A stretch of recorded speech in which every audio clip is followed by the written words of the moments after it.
Araling Palipunan 7, Relihiyon sa Asya. Quarter 2, Week 4. So, ang ating recitation keyword ay samba. So, una natin tatalakayin kung ano nga ba ang relihiyon. Pag pinag-usapan natin ang relihiyon, ay ito ay tungkol sa pagbibigay ng importansya o halaga sa isang Diyos o sa mga Diyos-Diyosan at naniniwala ka na itong mga to ay makapangyarihan sa lahat. So ito ay tungkol sa pagsamba, paniniwala, pananampalataya sa Diyos at Diyos-Diyosan. So, merong mga iba't ibang relihiyon na umusbong sa iba't ibang parte ng Asya. Ano ang mga ito? Magsimula tayo sa Kanlurang Asya. Sa Kanlurang Asya, merong 4 na pangunahing mga relihiyon. Hindi lamang ito ang mga relihiyon, kundi ito yung mga pangunahing relihiyon na umusbong sa Kanlurang Asya. Ito ang Budaismo o Judaismo, Kristyanismo, Zoroastrianismo, at Islam. Ngayon, isa-isahin natin kung anong pagkakaparehas at pagkakatulad ng 4 na ito. Unang-una, tingnan natin at obserbahan natin ang mga icons o mga simbolismo na kita at nagbibigay ng identidad sa relihiyon na ating tatalakayin. So first, sa Judaism o sa Judaismo, ito ay ang Star of David. So mapapansin nyo, ito ay pinaniniwalaan na pinangalan kay David dahil isa ito sa napakamahalagang character sa Judaism. So mamaya madidiscuss natin yan. Sa Christianism naman, ang cross o krus ni Heso Kristo. So yan ang kanilang simbolismo. Sa Zoroastrianismo o Zoroastrianism, ito ang Farah Vahar. So makikita natin ang ibig sabihin yan mamaya. So para siyang merong tao na nakatayo dito at meron siyang pakpak. At dito naman sa Islam, Star and Crescent. So mapapansin nyo, kung titingnan nyo ang iba't ibang mga bansa na ang pangunahing relihiyon nila ay Islam, meron itong Star and Crescent na simbolismo. Tandaan natin yung mga yan. Ngayon, isa-isahin natin ang 4 na ito. So, ang summary nito, sa Judaismo, ang kanilang mensahero o Diyos. Ang Diyos sa pinaniniwalaan nila ay tinatawag nilang Yahweh o ang makapangyarihan. Ang mensahero o pinagkakatiwalaan ng mga Judaismo ay si Abraham hanggang bumaba ito kay Moses. So ito, kung mapapansin nyo, ito ay ang mga iba't ibang characters or Bible characters sa Old Testament.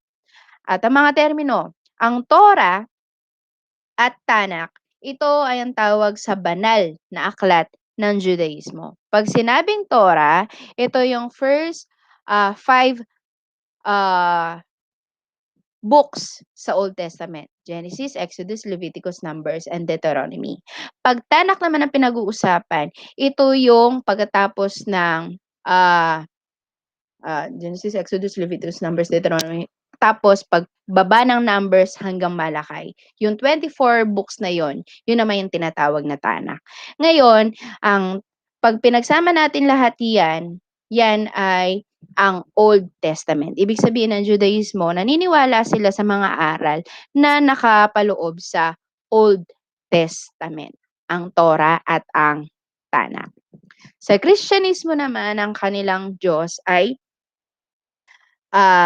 si Jesus. Pinaniniwalaan na sila mensahero na siya ay ipinagkaloob upang sagipin ang mga makasalanang tao sa kasalanan at tanggapin at akuin ang kasalanan ng mga ito upang tayo ay maging bago na, upang tayo ay maging malinis na. So yun ang Kristyanismo at ang kanilang banal na aklat ay ang Biblia. So pinagsamang Old and New Testament. So kanina sa Judaismo, Old lang, ito Old and New Testament. Sa ang Judaismo, nag-start yan sa Israel, same as din sa Kristyanismo. Yan ay nagmula rin sa Israel. Samantalang Zoroastrianismo, ito ay ang pinaniniwalaang isa sa pinakamatandang monotheist na relihiyon. Pag sinabing mono, isa. Ibig sabihin, isa lang ang Diyos. Pag sinabing poly, ito ay marami.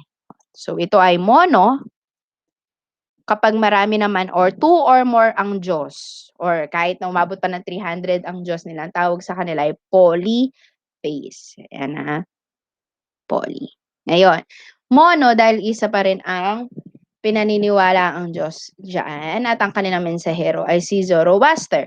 Ang naniniwala sila na meron dalawang pag-uugali o katangian ng kanilang Diyos. Si Mazda o katangian ng kabutihan o mabuting Diyos. Samantalang si Angra Mainyo naman ay ang hindi naman masama kundi nagdudulot ng hindi magandang ah, di magandang pag-uugali na Diyos nila. At si Zoroaster ang tagapagtatag at mensahero ng Zoroastrianismo. At ito ay nagmula sa Persia. Kung na-discuss natin na-discuss natin na isa sa mga ambag ng mga Persian sa Mesopotamia ay ang Zoroastrianismo. At naniniwala ang Zoroastrianismo sa tatlong aral. Ang tatlong aral na 'to ay matatagpuan, hindi natin nailagay, sa Zend Avesta. Yan, makikita niyo rin yan mamaya. So, sa Zend Avesta. Ano nga ba yung tatlong 3G na 'to? 3G, ibig sabihin tatlong G. Ito ay ang good thoughts, good words, at good deeds. Kung ano ang nasa sa isip mo, kung ito ay maganda, maganda rin ang iyong sasabihin. At syempre kung ang nilalaman ng isip at pananalita mo ay maganda, ang iyong ginagawa ay mabuti din. So kinakailangan na panatiliin na maging maganda at malinis ang kaisipan upang ang sinasabi natin at ang ginagawa natin ay mabuti. Yun ang katuruan sa Zoroastrianismo. Samantalang sa Islam, kalimutan natin dito. Okay, sa Islam naman, ang tawag nila sa kanilang Diyos ay Allah, kataas-taasang Diyos, at ang kanilang propeta ay si Muhammad. Okay, naniniwala sila sa 5 pillars. Ang 5 pillars ay matatagpuan sa kanilang banal na aklat na Quran. Okay, kaya Quran.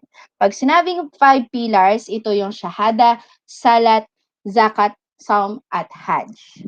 So, isa-isahin natin ito. Pag sinabing Shahada, ito ay ang paniniwala na ang kataas-taasang Diyos nila ay si Allah at ang propeta ay si Muhammad. Yun ay ang Shahada. Ang Salat naman ay ang pagdadasal ng 5 beses sa isang araw. 5 beses sa isang araw. So, pagkagising, yung partly na merienda, lunch, tas merienda ulit ng hapon at yung hinagabihan. So, 5 yon. Pag sinabing zakat naman, ito yung pagbibigay ng limos o pagbibigay sa ibang religion tithes. Pagbibigay ng share sa iyong ah kinita o sa iyong hawak na pera, zakat. Ang Saum naman, ito yung pag-aayuno. Okay, o kaya pagfa-fasting every Ramadan, pagmumuni-muni, pagme-meditate. At yung Hajj naman, naniniwala sila na kinakailangan kahit minsan lang sa iyong buhay ay makapaglakbay ka sa kanilang pinaka banal na lugar na Mecca. Yan, banal na lugar na Mecca. Kung sa mga Kristiyano, tayo ay sa Israel, sa Jerusalem, yan. Ang banal na lugar naman ng mga Islam or mga kapatid natin ng mga Muslim ay sa Mecca. So at least kinakailangan na makapaglakbay sila sa Mecca. So meron din tayo tinatawag na Ramadan at Jihad. Pag sinabing Ramadan, ito yung panahon ng pag-aayuno nila. Ito yung sabi ko nga pagme-meditate, kaya naman Thanksgiving, pagbibigay ng pagpapasalamat. At yung jihad naman, makikita natin yung tungkol sa pakikipaglaban para kay Allah. Kumbaga, pagtatanggol sa pag-aaral at mga turo ng Islam. So next, ayan. So bigyan natin ng emphasis yung mga iba't ibang mga termino. Sa Judaismo, ang kanilang isa sa mga selebrasyon ng kanilang relihiyon ay ang Sabbath day o ang panahon ng pagpapahinga ng Panginoon. 'Di ba nga sa atin, dinidiscuss day 1, day 2 hanggang day 6 ginawa ng Diyos ang buong daigdig. At sa ikapitong araw, ito yung pagpapahinga ng Diyos. At dito rin, sa Judaismo, sineselebrate ang ikapitong araw ng pagpapahinga o Sabbath day. Ibig sabihin, kailangan ibigay ang buong puso at buong oras tuwing Sabbath day. O sa atin ay every Sunday. Yan. So dito rin, sa mga traditional na uh, naniniwala sa Judaismo, meron silang kipa na nakalagay ang Star of David sa tuktok. So, pinapahalagahan nila ang kanilang ulo. Sabi ko nga, mostly ang mga relihiyon ay naniniwala at pinapahalaga ng ulo. Bakit? Kasi lahat ng blessing, pagbabasbas, paglilipat ng bendisyon ay gamit sa ulo. Diba tayo, kapag nagbe-bless tayo, ulo. Kapag binibinyagan tayo, ulo. Kapag humihingi tayo ng blessing sa mga nakakatanda, ulo. Okay, pag nagbe-benediction ang mga pastor o kaya kahit anumang mensahero yan, ulo ang paggamit. So, yan ay pinapangalagaan. At ang tawag dito ay ang kipa. Yan. Next. Ayan. Sa Kristyanismo, Ten Commandments yan. Although, syempre, pagpunta natin ng New Testament, meron 2 commandments. Love God with all your heart, with all your soul, and with all your mind. Yung second naman is, love your neighbor as you love yourself. So, sabi nga, itong 10 na ito, kung i-convert mo siya sa 2 law, yung 2 na yun. Siyempre, kapag mahal mo ang Diyos ng buong puso at buong isip at buong kaluluwa mo, lahat ng ito ay hindi mo gagawin. Kapag mahal mo ang iyong kaibigan o mahal mo ang mga tao na nakapaligid sa iyo kahit hindi mo kakilala, katulad ng pagmamahal mo sa sarili mo, hindi mo rin gagawin ang mga ito. So, ito ang 10 Commandments. At tandaan nyo yung 2 law, which is, love your God as you love, I love God with all your heart, with all your soul, and with all your mind. Then, love your neighbor as you love yourself. Yan. So, sa Kristyanismo, pagbabinyag, o kaya naman ay pagtanggap sa bagong buhay o bagong simula. Yan. So, sa Zoroastrianismo. So, ito si Zoroaster. Ito yung propeta at tagapagtatag ng Zoroastrianismo. At ito naman ay ang anyo ng kanilang Diyos na si Ahura Mazda. Yan. Sa Islam, yan. So, makikita natin yung jihad. Pag sinabing jihad, minsan sabi nga ng mga ilan sa mga kakilala ko na naniniwala or sumusunod sa katuruan ng Islam, ang jihad ay tungkol sa pagiging matatag at paninindigan sa mga turo ni Allah. So, hindi lang ito tungkol sa pakikipagdigmaan sa physical, kundi sa paninindigan sa pagsasagawa at pagsasabuhay ng mga turo ni Allah. So, hindi lang yan tungkol sa battle sa paligid, kundi battle sa sarili nila at pagmamahal sa pagiging Muslim nila. Yan. Yan, Islam, Ramadan. So, yan. Parang yung sa ibang mga relihiyon, ito yung Thanksgiving, sila rin meron mga ganito. Mga pagtitipon tungkol sa pagpapasalamat at pagsasakripisyo. Yan. Yan. So, punta tayo sa Timog Asya. Sa Timog Asya, ang mga umusbong na mga relihiyon dito ay Hinduismo, Budismo, Jainismo, at Sikhismo. Mostly, ang mga ito ay umusbong sa India or partial part ng mga Indian subcontinent.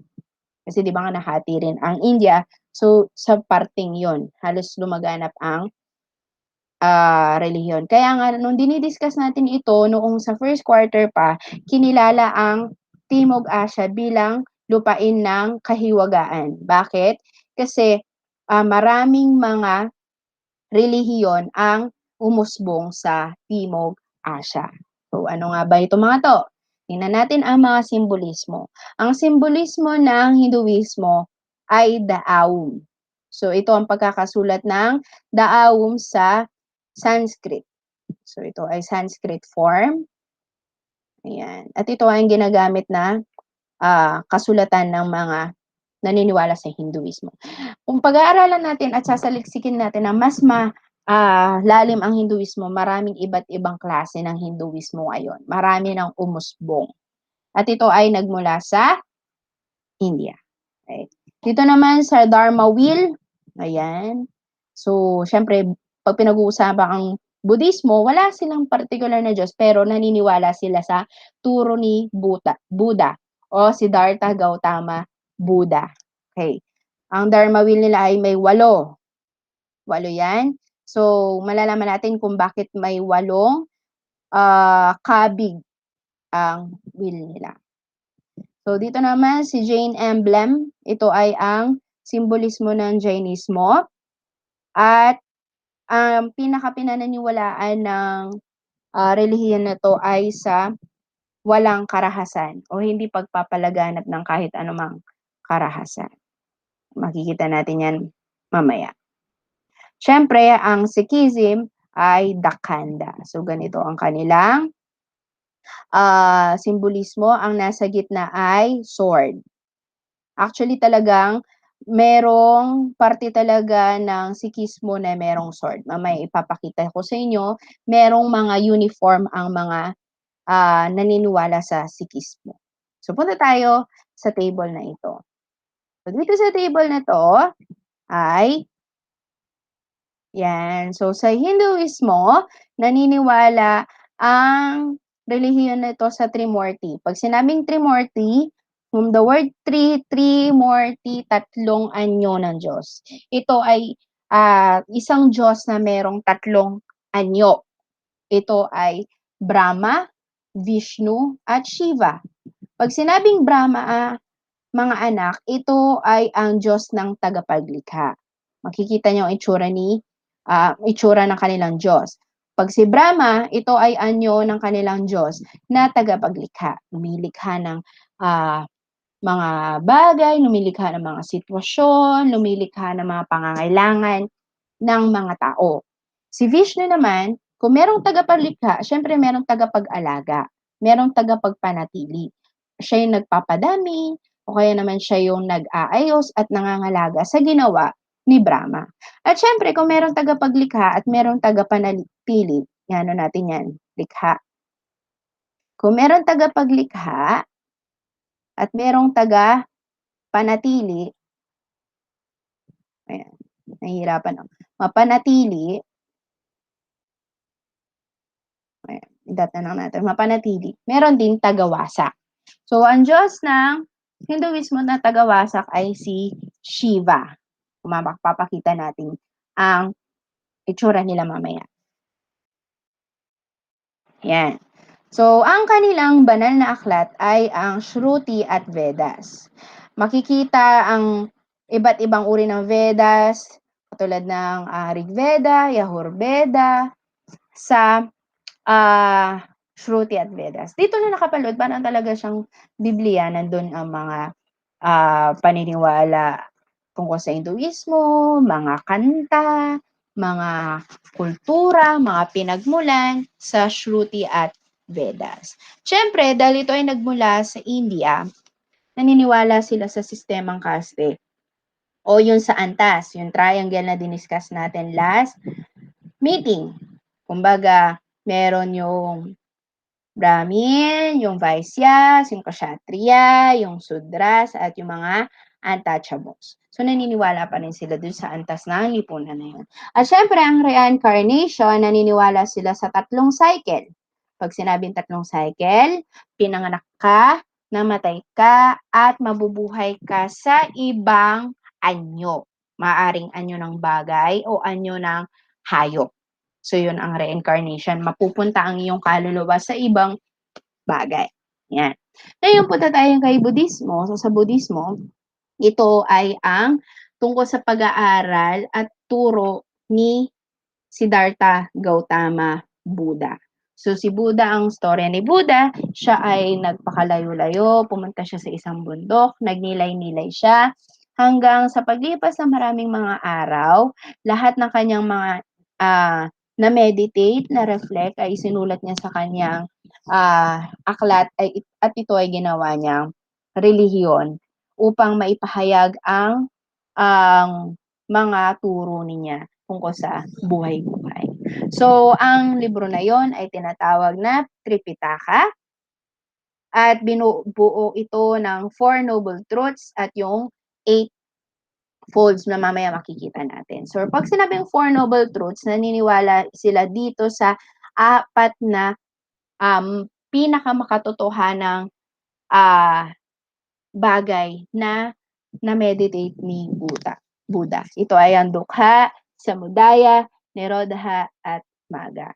Ang pinakapunto ng Dukha ay pagiging simple, wala ng pagdurusa. Ito ay pumapanig lahat sa walang karahasan, walang klaseng pagnanasa, kundi pagiging mamumuhay ng mapayapa at simple lang.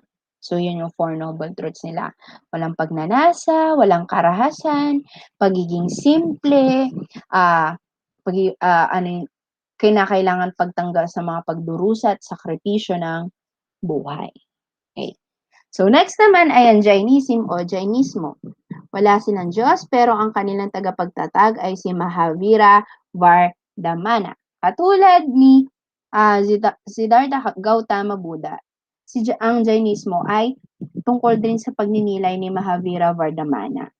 So, ang lahat ng mga katuruan ay makikita sa Kalpa Sutra or sa Agamas. Yan ang tawag dun sa banal na aklat nila. Ang banal na aklat nila ay merong nilalaman na 5 panata. Unang-una, ang ahimsa o walang karahasan. Actually, halos lahat merong pagkakaparehas ang mga turo ng lahat ng mga relihiyon na to. Nagkataon lang na magkakaiba ang mga tagapagtatag at hindi sila pare-parehas ng paraan ng pagsamba. So, sa Satya naman ay naniniwala sa katotohanan na pati yung mga ibang relihiyon, gano'n rin ang tinuturo. Katapatan o asteya, kaberhenan, o kaya kaberhenan ibig sabihin yung hindi nakahaluhan ng makamundong gawain. Yung, kumbaga, nakatutok lang sa turo ng Jainismo at karalitaan o pagiging simple. Yung hindi naghahangad ng mataas na antas ng pamumuhay. So, diyan nabubuo ang Jainismo, ang 5 panata. At syempre, ang Sikhismo, ang tagapagturo naman ay si Guru Nanak. Si Guru Nanak naman, same lang din, nag-meditate din siya. Ang pagkakaiba lang nila ay ang kanilang, syempre yung itsura nila, at the same time yung paraan ng pagsamba, ngunit halos pare-parehas lang ang kanilang itinuturo. Yan. So, ang kanilang aklat ay Guru Granth Sahib. Guru Granth Sahib. At meron tayong tinatawag na uniform. Sila naka-uniform. Kapag sila ay sumasamba o nagkaroon ng pagpupulong, kinakailangan nila na suotin itong uniform na to. May papakita ko sa inyo mamaya. Ang kesh, kailangan mahaba ang buhok. Babae o lalaki man yan. At yung kanga, yung parang merong suklay na kahoy, yung makikita nyo sa mga lola natin, yung ginagamit nila na pang suklay ng bangs nila, pang ipit ng bangs nila, ganon ang kanga, makikita natin. Kailangan may espada sila na maliit. Kirpan, may bakal na bracelet, yung parang napakakapal, ipapakita ko sa inyo, at katsera, naka-short sila. So, makikita nyo yung itsura nila mamaya. Yan. So, sa Hinduismo, sinasabi na natin na Diyos na meron 3 anyo, si Brahma, si Vishnu, at si Shiva, ito ay ang Trimurti. So, nandito si Brahmin, ang anyo niya, maaari siyang maging anyong Brahma, maaari siyang maging anyong Vishnu, at maaari siyang maging anyong Shiva. Ganyan ang kanyang itsura. Yan. So, dito makikita nyo merong, ito yung tagalikha, ayan. So, lumilikha siya. Dito naman, makikita mo, yan, taga-panatili. Kumbaga siya yung nagbabantay. At ito naman si Shiva. Makikita natin yung ahas na maaaring magwasak sa mga nalikha. So, sa Hinduismo, ito yung tinatawag na Shruti of Vedas. Diyan nakasulat yung mga turo, mga kailangang aralin ng mga Hindu. Yan. So, ito yung samsara o tinatawag na nirvana.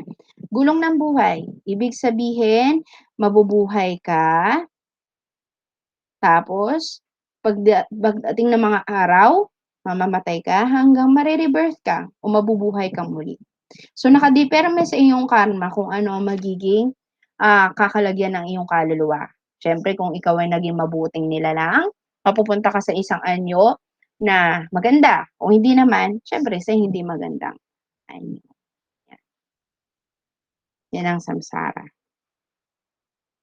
Yan. So, kanina sinabi ko sa inyo kung bakit 8 yung kabig ng Dharma Wheel. So, mapapansin nyo dito, di ba parang ito dun sa manobela ng barko. So, naniniwala kasi sila na ang buhay, ang tao ang nagpapakilos nito batay sa turo ni Buddha. So, ito yung The Noble Eightfold Path. So, meron tayong 8 daan. Ito yung daan na kailangan mong tuklasin ng katotohanan, malaman mo na kung paano mapalaya ang isip mo sa mga evil things o masasamang bagay, yung pananalita na hindi ka makakasakit ng kahit sino man, o kaya naman ay mabuting pagkilos sa mga tao, magiging maayos ang pamumuhay, okay? Pagiging pagiging mabuti mong tao kahit na ano man ang nasa paligid. Okay? Konsentrasyon o patuloy na pagme-meditate sa katuruan ni Buddha. At syempre, yung kakayahan mo na kontrolin ang isip mo upang gumawa ng mabuti. So, yun yung 8 daan na kailangan magawa ng isang naniniwala sa Buddhismo. Yan. So, Jainismo naman, ito yung Kalpa Sutra. Ito ay ang kanilang banal na aklat. So, ang nilalaman nga dyan, yung sinasabi natin kanina na 5 panata o 5 panata. Ahimsa, Satya, Tetya, at marami pang iba. So, sa Jainismo, anong ibig sabihin ng kanilang emblem? So, dito, merong maliit na dot. Ang ibig sabihin yan ay yung ating kaluluwa o tinatawag na Sid Loka, liberated soul. Ibig sabihin, ito yung kaluluwa natin na lumalakbay sa kung saan-saang mga parte ng kamunduhan. Susunod dito ay may 3 dot na nasa baba. Ano yung 3 dot na yon? Right faith or pananampalataya, right conduct, pag-uugali, at pag-iisip. Kahit na gaano man kalawak ang pag-iisip ng isang tao, kailangan na hawak niya ang 3 bagay na to. Pananalig, pag-uugali, at tamang pag-iisip. So, dito makikita natin, merong isang icon. Yan. Merong 4 na division. 1, 2, 3, and 4. Heaven, human, animal, or hell. Yan yung mga path na maaaring lakbayin ng ating kaluluwa batay sa Jainismo. Siyempre, yung heaven o yung pagiging mabuting nananampalataya sa Jainismo, pagiging tao, pagiging hayop, at ang pinaka matinding maaaring mangyari ay sa impyerno. At syempre nga, sabi ko sa inyo, ang pinaka katuruan ng Jainismo ay walang karahasan. Yan. Yan ang walang karahasan. Yan ang Jain emblem. Okay, next. Sikhismo. Ito yung sinasabi kong costume, naka-uniform sila. Ang bawat Sikh, ang tawag sa mga naniniwala sa Sikhismo ay Sikh. Ang tawag sa mga naniniwala sa Jainismo ay Jain. Hindi naman Budi, no? Doon sa ano. Okay? Budismo at Hindu. Ayan. So, Sikh, dapat meron silang ang trim hair. Ibig sabihin, napakahaba ng kanilang balbas at ang kanilang buhok ay nakaipit. Okay. Ngayon, pag nakaipit, meron nakalagay na kangha or wooden comb. Ayan. Kumbaga yun sa mga lola natin, yung iniipit para hindi maano yung mga bangs or malilit na buhok sa ating ulo. Next ay ang kirpan. Meron silang maliit na sword. Ayan. Kara o iron wristlet. At dapat nakatsera silang baggy shorts. Okay. Actually, itong ano na to, pagpapakita na ng pagiging handa sa digmaan. Although hindi talaga sila talagang training para sa pakikipagdigmaan. Dahil ang Sikhismo ay tungkol sa pagpapanatili ng katiwasayan, ngunit pakikipaglaban sa aral ng Sikhismo. So, ito yung Sikh. Ang mga Sikhis or Sikh ay naniniwala din sa pag-aalay o paghahandog. Okay, and lastly, Silangang Asya. Actually, hindi ito mga relihiyon kundi filosofiya o mga pinaniniwalaan na mga kaisipan. Ito ay ang Confucianism, Legalism, Taoism, and Shintoism. Ang Confucianism, Legalism, Taoism ay nagmula sa China, samantalang ang Shintoism naman ay sa Hapon. So, ito ang kanilang simbolismo. Yan. Ang ibig sabihin nito, pinagsamang puno at tao. Ito naman ay ang tinatawag natin na yin-yang. Okay. So, ibig sabihin, merong parte ng mundo na may kasamaan, may malit na mabuti, at mabuti na may malit na kasamaan. So, ganyan ang pag-iisip ng tao. From the word tao, hindi ito yung tao mismo, kundi ang meaning ng Taoismo ay daan. Merong iba't ibang daan na naistahakin ng tao.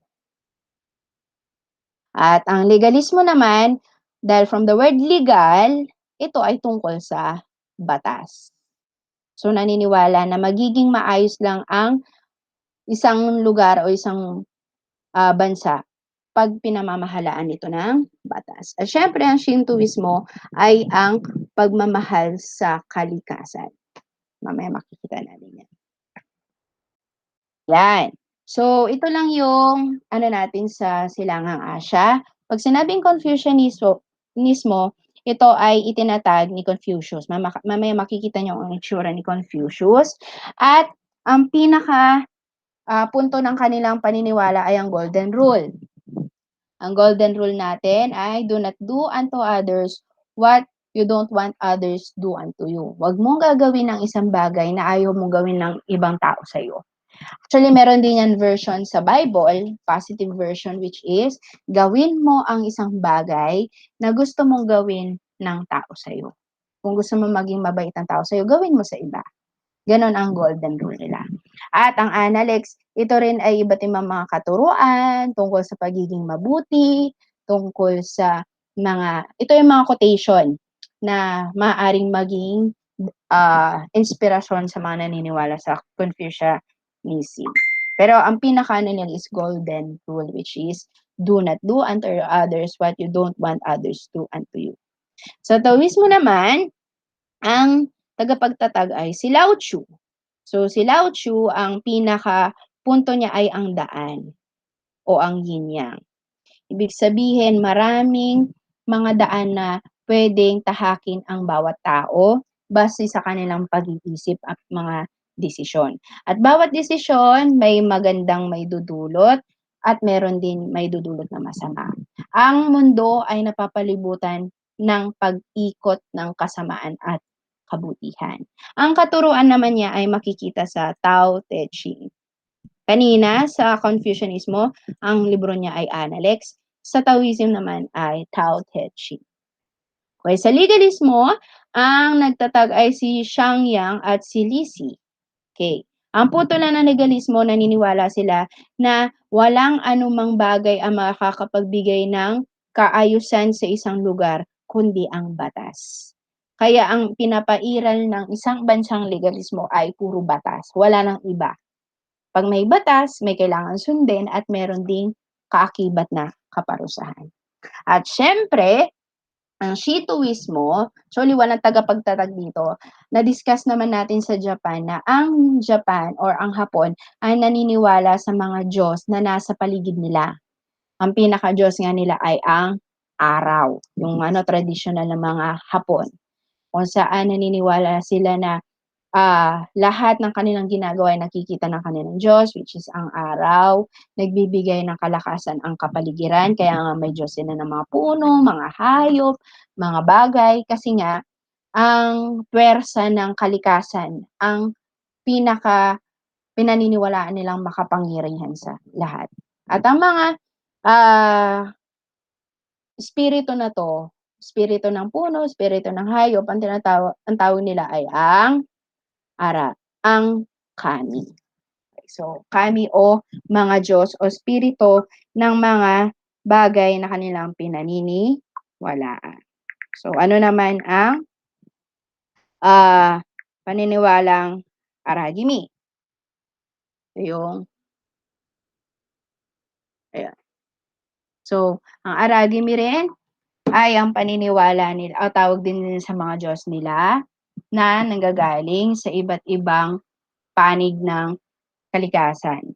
So, puno o kaya naman ay mga halaman, hayop, etc. etc. So, ang Kojiki naman, dito naman nila makikita ang kanilang ah, mga aral ng Shintoismo. Ang pinakapunto lang ng Hapon ay ang lahat ng puwersa o espiritu na nasa kalikasan ang nagbibigay sa kanila ng daan o kaya naman ay ang puwersa ng mundo ang mas nangingibabaw higit sa lahat. So ito ay ang Kojiki, ang nilalaman ng kanilang mga aral sa Shintoismo. Okay? So ito si Confucius, siya ang nagtatag ng Confucianismo. Ito naman si Lao Tzu. So Chinese din yan. Siya nagtatag ng Taoismo. So makikita pa lang sa itsura niya, napaka-stricto dahil naniniwala sila na ang batas ang nagbibigay ng kaayusan sa isang lugar. Okay. So yan ay si Amaterasu, isa ito sa kami o pinaniniwala ang Diyos sa Shintoismo. Yan. So yan ang iba't ibang relihiyon sa Asia, pinakaimportanteng mga termino at mga paniniwala na kanilang pinaniniwalaan at ginagawa pa rin sa kasalukuyan. So ngayon, punta kayo sa Araling Panlipunan page, reflection link, learning activity, lesson video, assessment link sa ating page. So thank you, grade 7.